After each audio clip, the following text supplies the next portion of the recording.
السلام علیکم ورحمۃ اللہ وبرکاتہ۔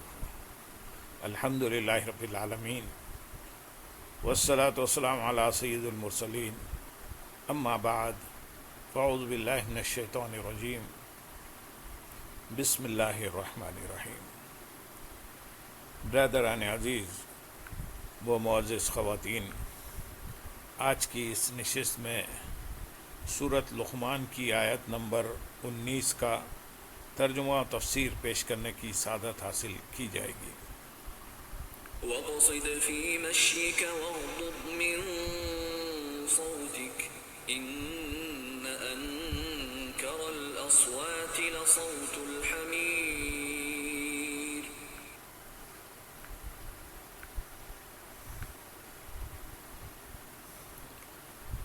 اور اپنے چلنے میں درمیانی چال سے چل اور اپنی آواز کچھ پست رکھ، بے شک سب سے بری آواز گدھے کی آواز ہے۔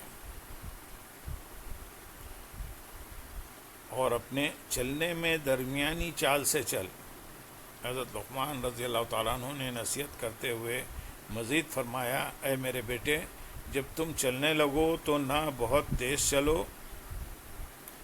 اور نہ بہت سست، کیونکہ یہ دونوں باتیں مذموم ہیں۔ ایک میں تکبر کی جھلک ہے اور ایک میں چھچوراپن ہے، بلکہ تم درمیانی چال سے چلو۔ نیز شور کرنے اور چیخنے چلانے سے احتراز کرو، بے شک سب سے بری آواز گدھے کی آواز ہے۔ مقصود یہ ہے کہ شور مچانا اور آواز بلند کرنا مکروہ و ناپسندیدہ ہے، اور اس میں کچھ فضیلت نہیں، جیسے گدھے کی آواز کے بلند ہونے کے باوجود مکروہ اور وحشت انگیز ہے۔ اطمینان اور وقار کے ساتھ عاجزانہ شان سے زمین پر آہستہ چلنا کامل ایمان والوں کا وصف ہے، جیسا کہ اللہ تعالیٰ ارشاد فرماتے ہیں، اور رحمان کے وہ بندے جو زمین پر آہستہ چلتے ہیں۔ اور اتنا تیز چلنا جو بھاگنے کے مشابہ ہو، اس کے بارے میں حضرت ابو ہریرہ رضی اللہ تعالیٰ عنہ سے روایت ہے، رسول کریم صلی اللہ علیہ وسلم نے ارشاد فرمایا، تیز چلنا مومن کا وقار کھو دیتا ہے۔ یہاں حضور اقدس صلی اللہ علیہ وسلم کے چلنے سے متعلق دو صحابہ اکرام رضی اللہ تعالیٰ عنہ کے اقوال بیان کیے جائیں گے۔ نمبر 1، حضرت علی المرتضیٰ کرم اللہ وجہہ الکریم فرماتے ہیں کہ چلتے وقت حضور اکرم صلی اللہ علیہ وسلم ذرا جھک کر چلتے، اور ایسا معلوم ہوتا تھا کہ گویا آپ کسی بلندی سے اتر رہے ہیں۔ دوسری حدیث حضرت ہند بن ابی حالہ رضی اللہ تعالیٰ عنہ فرماتے ہیں، حضور پرنور صلی اللہ علیہ وسلم چلنے میں اطمینان سے قدم اٹھاتے، وقار کے ساتھ جھک کر چلتے، قدم لمبا رکھتے، اور جب آپ چلتے تو یوں محسوس ہوتا کہ گویا آپ اوپر سے نیچے اتر رہے ہوں۔ آیت کی مناسبت سے یہاں چلنے کی 7 سنتیں اور آداب بیان کیے جائیں گے۔ نمبر 1، جوتا پہن کر چلیں۔ نمبر 2، کوشش کر کے راستے کے کنارے چلیں، درمیان میں نہ چلیں۔ نمبر 3، درمیانی چال چلیں، نہ اتنا تیز کہ لوگوں کی نظر میں اٹھیں اور نہ اتنا آہستہ کہ بعض مریض معلوم ہو۔ نمبر 4، احمقوں اور مغروروں کی طرح گریبان کھول کر سینہ تان کر نہ چلیں، بلکہ شریفوں کی طرح چلیں۔ نمبر 5، راستے میں 2 عورتیں کھڑی ہوں یا جا رہی ہوں تو ان کے بیچ میں سے نہ گزریں، بلکہ دائیں یا بائیں طرف سے گزر جائیں۔ نمبر 6، بلا ضرورت ادھر ادھر دیکھتے ہوئے نہ چلیں، بلکہ بد نگاہی سے بچتے ہوئے نیچی نظریں کر کے چلیں۔ نمبر 7، یہ بھی خیال رکھیے کہ چلتے وقت جوتے کی آواز پیدا نہ ہو۔ سرکار دو عالم صلی اللہ علیہ وسلم کو چلتے وقت جوتوں کی آواز ناپسند تھی، چنانچہ حضرت ابو امامہ رضی اللہ تعالیٰ عنہ فرماتے ہیں، حضور اقدس صلی اللہ علیہ وسلم سخت گرمی کے دن بقیع غرقد کی طرف تشریف لے جاتے، اور آپ صلی اللہ علیہ وسلم کے پیچھے دوسرے لوگ آتے، جب آپ صلی اللہ علیہ وسلم ان کے جوتوں کی آواز سنتے تو یہ بات آپ کو بہت ناگوار معلوم ہوتی. آپ صلی اللہ علیہ وسلم بیٹھ جاتے حتیٰ کہ وہ لوگ آگے نکل جاتے، اور آپ یہ عمل اس لیے فرماتے تاکہ دل میں فخر پیدا نہ ہو. ضرورت سے زیادہ آواز بلند کر کے اور چلا چلا کر گفتگو کرنا ایک ناپسندیدہ فعل ہے، اور اس کی مذمت بیان کرنے کے لیے یہاں اس کی مثال گدھے کی آواز سے دی گئی ہے. اور حضرت ابو امامہ رضی اللہ تعالیٰ عنہ فرماتے ہیں نبی کریم صلی اللہ علیہ وسلم اس بات کو ناپسند فرماتے تھے کہ وہ کسی شخص کو بلند اور سخت آواز سے کلام کرتا ہوا دیکھیں، اور یہ پسند فرماتے تھے کہ وہ اسے نرم آواز سے کلام کرتا ہوا دیکھیں. اور بلا ضرورت زیادہ باتیں کرنے والے کے بارے میں حضرت جابر رضی اللہ تعالیٰ عنہ سے روایت ہے، سرکار دو عالم صلی اللہ علیہ وسلم نے ارشاد فرمایا بے شک تم میں سے مجھے سب سے زیادہ محبوب اور قیامت کے دن میرے زیادہ نزدیک وہ لوگ ہوں گے جو تم میں سے زیادہ اچھے اخلاق والے ہوں گے، اور تم میں سے مجھے سب سے زیادہ ناپسند اور قیامت کے دن مجھ سے زیادہ دور ہونے والے وہ لوگ ہوں گے جو زیادہ باتیں کرنے والے لوگوں سے زبان درازی کرنے والے اور تکبر کرنے والے ہوں گے.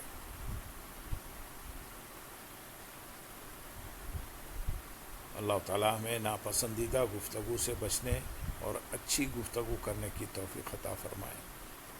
سیرت کی کتابوں میں مذکور ہے کہ حضور پرنور صلی اللہ علیہ وسلم بہت تیزی کے ساتھ جلدی جلدی گفتگو نہیں فرماتے تھے، بلکہ نہایت ہی متانت اور سنجیدگی سے ٹھہر ٹھہر کر کلام فرماتے تھے، اور آپ کا کلام اتنا صاف اور واضح ہوتا تھا کہ سننے والے اس کو سمجھ کر یاد کر لیتے تھے، اور اگر کوئی اہم بات ہوتی تو اس جملے کو کبھی کبھی 3 مرتبہ فرما دیتے تاکہ سننے والے اس کو اچھی طرح ذہن نشین کر لیں.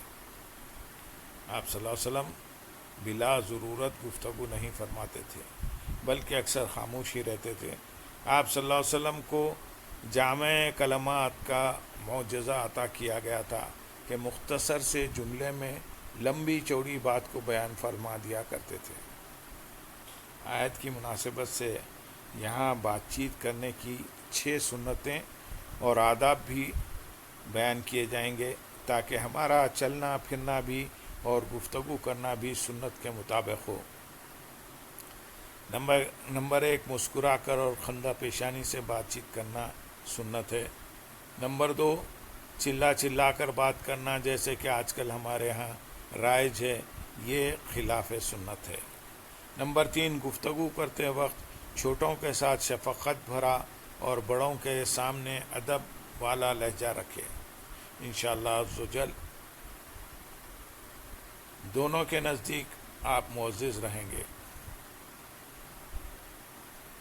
نمبر 4 جب تک دوسرا بات کر رہا ہو تب تک اطمینان سے سنیں اور اس کی بات کاٹ کر اپنی بات شروع نہ کریں. نمبر 5 بلا ضرورت زیادہ باتیں نہ کریں اور نہ ہی دوران گفتگو زیادہ خیخے لگائیں کہ زیادہ باتیں کرنے اور خیخے لگانے سے وقار مجروح ہوتا ہے. نمبر 6 دوران گفتگو ایک دوسرے کے ہاتھ پر تالی دینا ٹھیک نہیں ہے کہ یہ معزز و مہذب لوگوں کے طریقے کے خلاف ہے. اللہ جو جل سے دعا ہے کہ ہمیں سنت کے مطابق گفتگو کرنے کی توفیق عطا فرمائے. حضرت لقمان رضی اللہ تعالیٰ عنہ کی اپنے بیٹے کو کی جانے والی جو نصیحتیں یہاں ذکر ہوئیں ان سے معلوم ہوا کہ اولاد کی تربیت کرنے کے معاملے میں والدین کو ان 4 امور کا بطور خاص لحاظ کرنا چاہیے. نمبر 1 ان کے عقائد کی اصلاح پر توجہ دینی چاہیے. نمبر 2 ان کے ظاہری اعمال درست کرنے کی طرف متوجہ ہونا چاہیے. نمبر 3 ان کے باطن کی اصلاح اور درستی کی جانب توجہ کرنی چاہیے. نمبر 4 ان کی اخلاقیات بہتر بنانے کی کوشش کرنی چاہیے. یہ چاروں چیزیں دنیا اور آخرت کے اعتبار سے انتہائی اہم ہیں. جیسے عقائد کی درستی دنیا میں بلاؤں اور مصیبتوں سے نجات کا سبب ہے، اور عقائد کا بگاڑ آفتوں، مصیبتوں اور بلاؤں کے نازل ہونے کا ذریعہ ہے، اور عقائد کی درستی آخرت میں اللہ تعالیٰ کی رحمت حاصل ہونے، جنت میں داخلہ نصیب ہونے کا مضبوط ذریعہ ہے۔ جس کے عقائد درست نہ ہوئے اور گمراہی کی حالت میں مر گیا تو وہ جہنم میں جانے کا مستحق ہو گیا، اور جو کفر کی حالت میں مر گیا وہ تو ضرور ہمیشہ کے لیے جہنم کی سزا پائے گا۔ اسی طرح ظاہری اور باطنی اعمال صحیح ہوں گے تو دنیا میں نیک نامی اور عزت و شہرت کا ذریعہ ہیں اور آخرت میں جنت میں جانے کا وسیلہ ہیں، اور اگر درست نہ ہوں گے تو دنیا میں ذلت و رسوائی کا سامان ہیں اور آخرت میں جہنم میں جانے کا ذریعہ ہیں۔ یوں ہی اخلاق اچھے ہوں گے تو معاشرے میں قدر کی نگاہ سے دیکھا جائے گا اور لوگ اس کی عزت کریں گے، جبکہ برے اخلاق ہونے کی صورت میں معاشرے میں اس کا جو وقار گرے گا اور بے عزتی ہوگی، وہ تو اپنی جگہ الٹا والدین کی بدنامی اور رسوائی کا سبب ہوگا، اور اچھے اخلاق آخرت میں اللہ تعالیٰ کی رضا اور خوشنودی کا باعث ہیں، جبکہ برے اخلاق اللہ تعالیٰ کی ناراضی اور لوگوں کی طرف سے اپنے حقوق کے مطالبات کا سامان ہیں۔ افسوس، ہمارے معاشرے میں والدین اپنے بچوں کی تربیت کے معاملے میں یہ تو دیکھتے ہیں کہ ان کا بچہ دنیاوی تعلیم اور دنیا داری میں کتنا اچھا اور چالاک ہوشیار ہے، لیکن اس طرف توجہ بہت ہی کم کرتے ہیں کہ اس کے عقائد و نظریات کیا ہیں اور اس کے ظاہری اور باطنی اعمال کس رخ کی طرف جا رہے ہیں۔ والدین کی یہ انتہائی دلی خواہش تو ہوتی ہے کہ ان کا بچہ دنیا کی زندگی میں کامیاب انسان بنے، اس کے پاس عہدے اور منصب ہوں، عزت، دولت اور شہرت اس کے گھر کی کنیز بنے، لیکن یہ تمنا نہ ہونے کے برابر ہوتی ہے کہ ان کی اولاد دینی اعتبار سے بھی کامیابی کی راہ پر چلے۔ مسلمان ماں باپ کی اولاد ہونے کے ناطے اپنے دین و مذہب اور اس کی تعلیمات سے اچھی طرح آشنا ہوں، اس کے عقائد اور اعمال درست ہوں اور اس کی طرز زندگی اللہ تعالیٰ اور اس کے پیارے حبیب صلی اللہ علیہ وسلم کے بتائے ہوئے طریقے کے مطابق ہو۔ والدین کی یہ آرزو تو ہوتی ہے کہ ان کی اولاد دنیا میں خوب ترقی کرے تاکہ اولاد کے ساتھ ساتھ ان کی دنیا بھی سنور جائے اور انہیں بھی عیش و آرام نصیب ہو، لیکن اس طرف توجہ نہیں کرتے کہ ان کی اولاد قبر کی زندگی میں ان کے چین کا باعث بنے اور آخرت میں ان کے لیے شفاعت و مغفرت کا ذریعہ بنے۔ جو لوگ صرف اپنی دنیا سنوارنا چاہتے ہیں اور ان کا مقصد صرف دنیا کی زیب و زینت اور اس کی آسائشوں کا حصول ہے، ان کے لیے ان آیات میں بڑی عبرت اور نصیحت موجود ہے۔ چنانچہ اللہ تعالیٰ سورۃ ہود کی آیت نمبر 15 اور 16 میں ارشاد فرماتے ہیں، جو دنیا کی زندگی اور اس کی زینت چاہتا ہو تو ہم دنیا میں انہیں ان کے اعمال کا پورا بدلہ دیں گے اور انہیں دنیا میں کچھ کم نہ دیا جائے گا۔ یہ وہ لوگ ہیں جن کے لیے آخرت میں آگ کے سوا کچھ نہیں، اور دنیا میں جو کچھ انہوں نے کیا وہ سب برباد ہو گیا اور ان کے اعمال باطل ہیں۔ اور ایک جگہ ارشاد فرماتے ہیں سورۃ بنی اسرائیل آیت نمبر 18 اور 19 میں، جو جلدی والی دنیا چاہتا ہے تو ہم جسے چاہتے ہیں اس کے لیے دنیا میں جو چاہتے ہیں جلد دے دیتے ہیں، پھر ہم نے اس کے لیے جہنم بنا رکھی ہے جس میں وہ مذموم مردود ہو کر داخل ہوگا، اور جو آخرت چاہتا ہے اس کے لیے ایسی کوشش کرتا ہے جیسی کرنی چاہیے اور وہ ایمان والا بھی ہو تو یہی وہ لوگ ہیں جن کی کوشش کی قدر کی جائے گی۔ اللہ تعالیٰ ہم سب کو اپنی اولاد کی ایسی تعلیم و تربیت کرنے کی توفیق عطا فرمائے جو ان کے لیے دنیا و آخرت دونوں میں کامیابی کا ذریعہ بنے اور والدین کے دنیاوی سکون اور اخروی نجات کا سامان ہو. آمین یا رب العالمین.